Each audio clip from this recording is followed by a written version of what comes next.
Yo, welcome to Trippy Commentaries and our 2014 Fantasy Football Rankings. Today we are breaking down one of the most crucial positions on your team, your running backs. This is home to pretty much the most baller and most Titan-like players you can find. Adrian Peterson looks like he should go on American Gladiators. Jammal Charles seemingly can do it all. We'll tell you which ones you should go for, which ones to avoid as we count down number 1 all the way to number 25. I'm RJ, joined by Justin. Yo, what's up? Thanks for joining us. And Kyle. What's going on, everybody? Let's go ahead and get into it, guys. My number 1 personally was Adrian Peterson, but in our official Trippy Commentaries rankings, this is a compiled list between the three of us, also Mike. Jammal Charles comes out at number 1. Kyle, I know you personally have JC over Adrian Peterson. What's your reasons for putting him at your top spot? I just like that he's that versatile running back. He can catch passes out of the backfield, screen passes, get a lot of yards receiving. He had almost 700 yards receiving last year. Plus, he's ridiculous at running the ball, as we already know. Almost 1,300 yards rushing. He was the beast, the fantasy beast last year. Whoever had him, he definitely carried them through a lot of weeks last year. He was very consistent, and nothing has really changed in Kansas City with their play calling. You still got the Andy Reid offense. We saw how LeSean McCoy thrived in that offense. We're going to see the same thing with Charles again this year. He's definitely my number 1, and I can't really pick anybody else over him, probably in this whole draft. Justin, I know me and you were talking off camera, and you actually were saying that you think Adrian Peterson can have one of the best seasons of his career. We're looking at him right now donning the Pro Bowl outfit, something he probably will be wearing once again if he stays healthy. This is a guy who broke 2,000 yards. What do you think? Well, you saw what he could do coming off of injury. He had a monster year, so you really can't expect anything else but that. He is the featured guy in that offense now that Norv Turner is out of there. Actually, wait, they hired Norv Turner, correct? Yeah, so Norv Turner's in there. Sorry about that. I'm getting confused. Hey, that's a good thing. It seems like he switches teams every other year. But, I'm with you there. So obviously he'll be the feature back in Minnesota. Their quarterback situation is iffy, and Peterson's really not used in the receiving game. So that's I could see why he is number 2 behind Charles. Charles is a key piece in the Chiefs' passing weaponry. Yeah, of course. Kyle and Mike had Jammal Charles at number 1. Justin and myself put Adrian Peterson at number 1. Just so you guys know where I'm coming from, I just feel like he's a once-in-a-lifetime kind of player, and I'm never going to doubt him. I think he's going to have a great season. I'm high on the Minnesota Vikings offense. LeSean McCoy comes in at number 3. This was a guy I was looking at possibly put at number 1. Shady. He ends up at number 3. Kyle, I can imagine you would love to have him on your squad this season. I actually had McCoy as number 2 on my list over Peterson. You guys touched on my gripe with Peterson is he's not used enough in the passing game. I'm huge on fantasy running backs that get receiving yards as well. McCoy's probably the prototypical receiving type running back. Probably one of the most scary running backs in the league. When that guy gets in the open field, he makes people look stupid. He's going to break a few ankles this year like he's done in the past. And, if I can't get Charles number 1, I'm going McCoy number 2. Now, our number 4 guy, Marshawn Lynch. Justin, do you, you got to trust the guy. He's been used so much. He just got paid, so he should be, coming out with a good frame of mind. Would you take him pretty high? Yeah, money will always do that. I think he just needed more money to fund his autobiographical movie that he's producing about himself. Yeah, can't wait for that.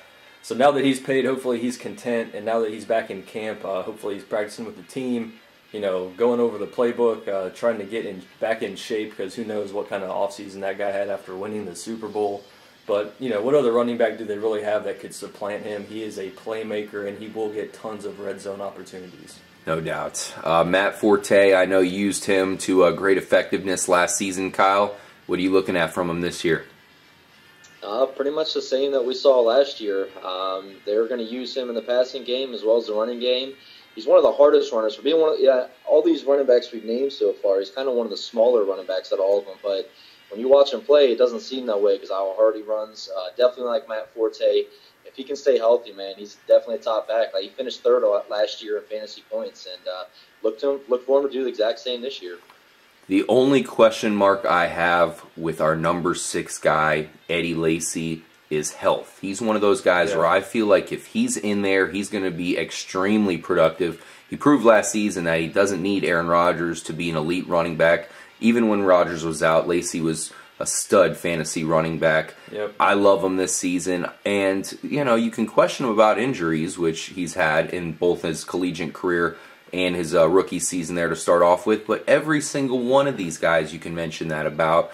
All three of the big guy, you know, the big three there, Charles, Peterson, and McCoy, all had terrible injuries. So who cares, man? I trust Eddie Lacy. I definitely give him a full recommendation. He's in a big-time productive offense there in Green Bay. He's going to have a monster season. Yep. Doug Martin, Justin, someone near and dear to you, number 7. Would you take him that high? Number 7 overall in a draft, I would take Doug Martin. He's, I think, our collective boy. You know, the muscle hamster, Dougie Fresh, as we like to call him. That kind of a freak shoulder injury last season, I think that was a little bit of a fluke. Barring injury, he's going to have a monster year. With this new offense with Josh McCown, with Jeff Tedford leading the way, it's going to be high action. He's going to be getting maybe even more screen passes than he was before. Hey, they are the guys, not necessarily Tedford, but of course Lovie Smith was the guy who busted out Matt Forte and made him a star. You could see Doug Martin doing a lot of those similar things here in the training camp leading up to preseason. We've heard a lot of news about running back catches and just, you know, emphasis on the running game. Doug Martin will be a star if he can stay healthy after that huge injury last year. Zac Stacy at number 8. This guy is a sure thing starter for a team that is definitely improving. We'll see how Sam Bradford can do this season. But where would you draft him? Where would you take Stacy? I could not take Stacy in the first round. If you look at the schedule he has to play, he's got to play top 10 defenses 6 times a year. Point. So that's something to be wary of. He's someone I'm looking for on the wraparound. I kind of agree with you. I can't imagine taking him top 10 despite the fact that he, you know, is ranked number 8 for us. So you'd think that would be a definite top 10 kind of guy. I would probably go with the Calvin Johnson over him and try to look for him on the wraparound because you got 2 guys coming up that I think are absolute studs here. Montee Ball and Le'Veon Bell. Montee Ball is questionable here. He had a lot of fumbles, of course, in his rookie season. Kyle, what are you predicting for him this year? Yeah, I mean, but that's rookie season. I mean, not all running backs come into the league and automatically take off. You know, it does take some of these running backs a year or two to get really, you know, to get comfortable in the NFL and learning how to run. Now, there's no excuses for fumbling, and the one thing that Ball needs to pick up on is his blocking. Last year he was benched a lot because of missing blocks, and when you got Peyton Manning, you can't have a running back that's missing blocks. That gave no Sean Moreno the chance to really thrive in the offense last year. Like I said, I'm going to credit that to being a rookie, not really being completely with it. Second year here, he's going to be the featured guy. We saw what Montee Ball did in college. He was a ridiculous running back in college.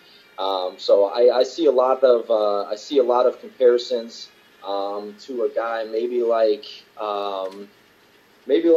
lot like Bell in this year. Kind of similar running backs. We're going to kind of see him do everything. He can catch the ball out of the backfield, which we obviously know Denver's going to throw the ball a lot. I like either one of these guys. I think if you get either one of them, they're probably going to put up similar numbers this year. You kind of like Ball because of the system he's in, but Bell's is an amazing running back as well. Pittsburgh knows how to use him right. Yeah, I love Le'Veon Bell. This guy was great as soon as he got healthy and back in the lineup last year.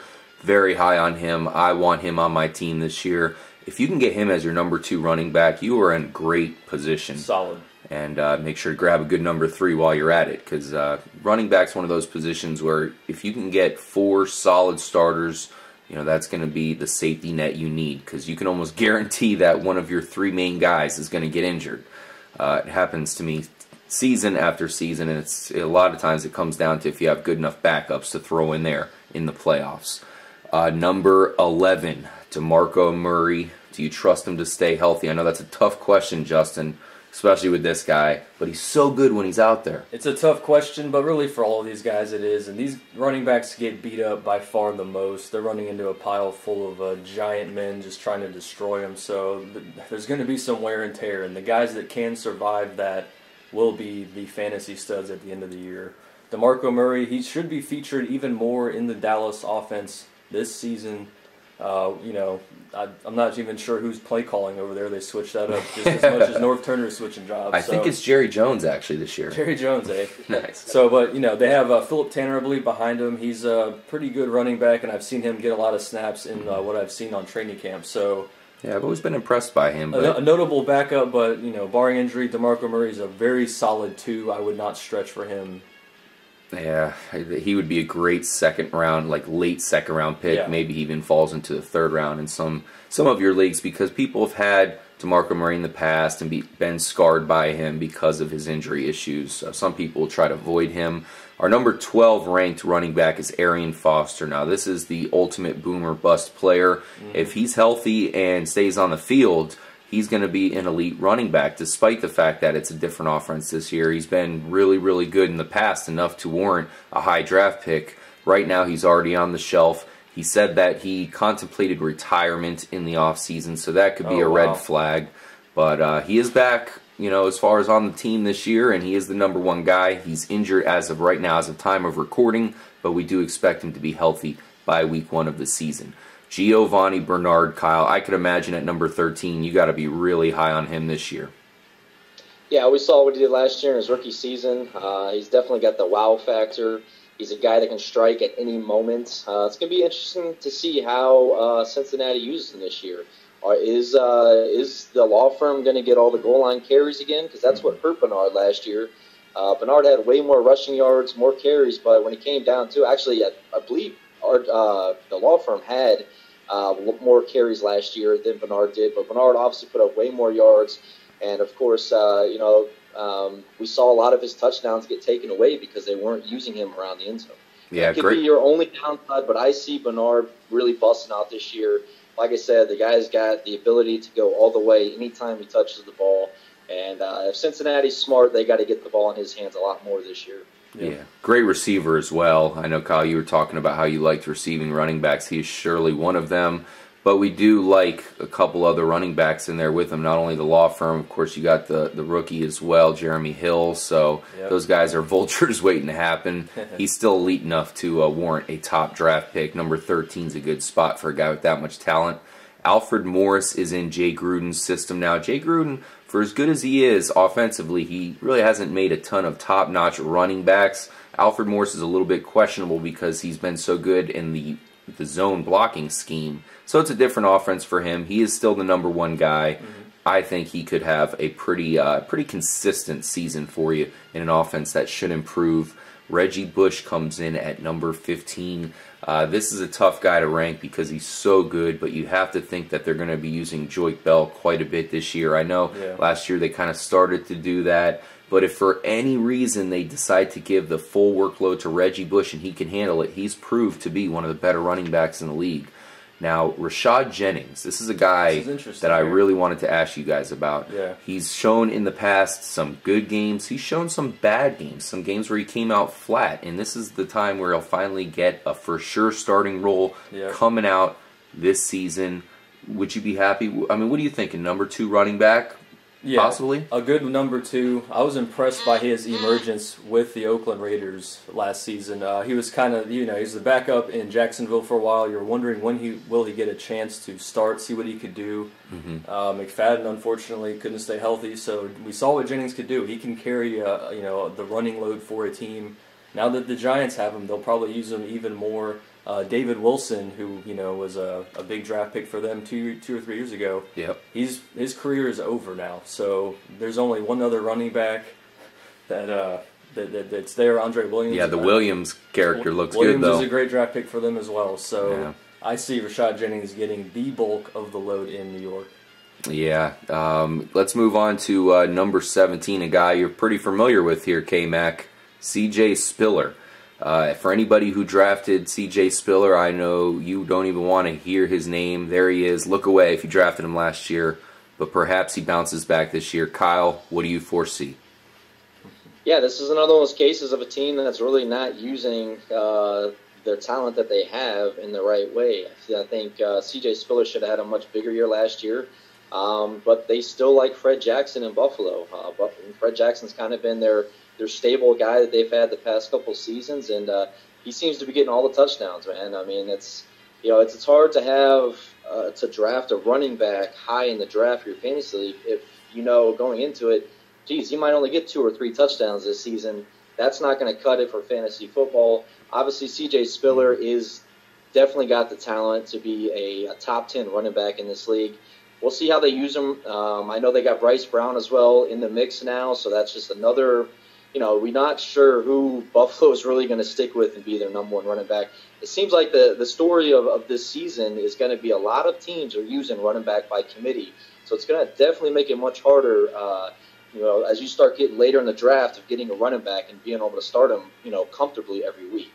Yeah, special shout out to Freddie Jackson, real good running back, another guy who, if he just had the full workload, he would be a top 10 caliber guy.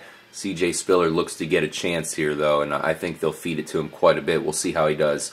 See if he can finally bounce back after just a dreadful season. Ryan Matthews is an underrated guy. He was pretty good last season. He was looking real good, but a concern for him, just like a concern for Spiller, is the running back by committee. The Chargers, they picked up Don Brown. They have Woodhead. So there's a lot of weapons that Old Man Rivers is going to be able to utilize in that offense. That being said, solid number 2 running back, Ryan Matthews. Yeah, and I think more likely number 3 for the best teams out there. If you have him at number 3, you probably have a good stable of running backs.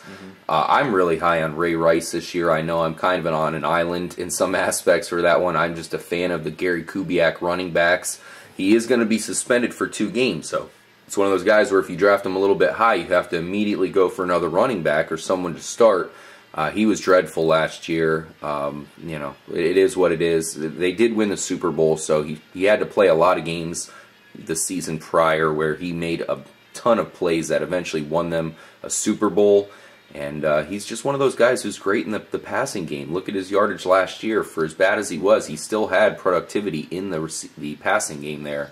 So all it takes is for him to get some more running yards, and he'll be easily one of the better running backs despite missing those first 2 games. Same can kind of be said here for Shane Vereen. Vereen with the New England Patriots had a great yard per carry average, was very impressive in the receiving game. Tom Brady's going to look to have him all season this year and look to make the most out of him, because when they got him back last year, it was kind of on the fly. This year, they're practicing all training camp. It should be all systems go. He did start off last year strong, got injured right away. So we'll see what happens in year 2 of Shane Vereen as basically the starter. We all know Stephen Ridley's going to be in there doing a lot of work, that's for sure. Just beware of Belichick. If you fumble once, you're screwed. Yes. Yeah. Oh, man. Andre Ellington, Kyle, number 21 for us. Would you take him on your team? I would definitely take him. He'd be a perfect flex back for you, a number 3 guy. This guy has got so much talent. Hopefully he is fully utilized this year. He's looking to be the number 1 guy. We'll see how that works out here. I think he's got Jonathan Dwyer and Stephen Taylor to compete with. So, and obviously Rashad Mendenhall. But from what I've heard, is Rashad Mendenhall is going to be kind of the goal line guy. It kind of reminds me of a lot how the Bengals are with Bernard and with Jarvis Green Ellis. So kind of similar thing there. But from what I've heard is that Bruce Arians really likes Ellington. They want to use him a lot. They want to show off his skill, especially in the passing game, which Arizona is very pass-heavy offense. So I would take him as a number 3 guy this year. Yeah, and I forgot Rashard Mendenhall was even in the league anymore. So we'll see if he can be a vulture. That would not help Andre Ellington's stock out. Frank Gore, real low here, 22. Kyle, I know you're pretty high on him. We'll make a video about the 49ers offense here very soon for you guys. I know a lot of you are going to be interested in drafting Frank Gore. Still going, yeah. The guy right after Toby Gerhart, I'm very high on him. I know he plays for a pretty bad offense there in Jacksonville, but he's proven every time he gets the chance, he's pretty good. It's like nobody really gives him respect until he actually is in the game getting the ball, where it's like, damn, this guy's a monster. He's running over everybody. Minnesota was not a good team, and he did fine for them, so we'll see how he does on Jacksonville. Lamar Miller, 24. Trent Richardson, 25. Kyle, are you going to have either of those guys on your team this year? I would definitely take a stab at Lamar Miller. I like what the system that Miami is going with this year. It's going to be something really similar to what we're seeing in Philly under Chip Kelly. Philly's quarterback coach is now the offensive coordinator in Miami. He's already said he wants to use Lamar Miller exactly how they were using McCoy up in Philly. So if that's the case here, Lamar Miller definitely has a skill. I mean, there's no knocking down Lamar Miller and his skill. I felt he wasn't used right last year, which we've all seen Dolphins, some reason, don't know how to use running backs right. We saw Reggie Bush almost end his career there because he was not using afterthought when he went to Miami. They've tried using Daniel Thomas all the time. Nothing ever happens there. I think with a new system, a new idea of getting your running back out in the flat, a guy that's got the athletic ability and the agility as Lamar Miller does, I think we could really see a sleeper type season here for Lamar Miller. And I think you can really get him low in this draft, and he's going to provide good value for you. Yeah, I could definitely see that. Hopefully Lamar Miller breaks out this year. Make sure to grab him, guys. Thank you for joining us for our running back rankings here for the 2014 season. Shout out to Sankey Leg, Bishop Sankey, as well as Joik Bell. Make sure to draft both of those guys. Both of them are going to be very valuable despite their low average draft positions compared to the rest of the running backs. I'm RJ for Justin. Thanks for joining us. And Kyle. We will catch you in the next episode of our fantasy football coverage. Stay trippy.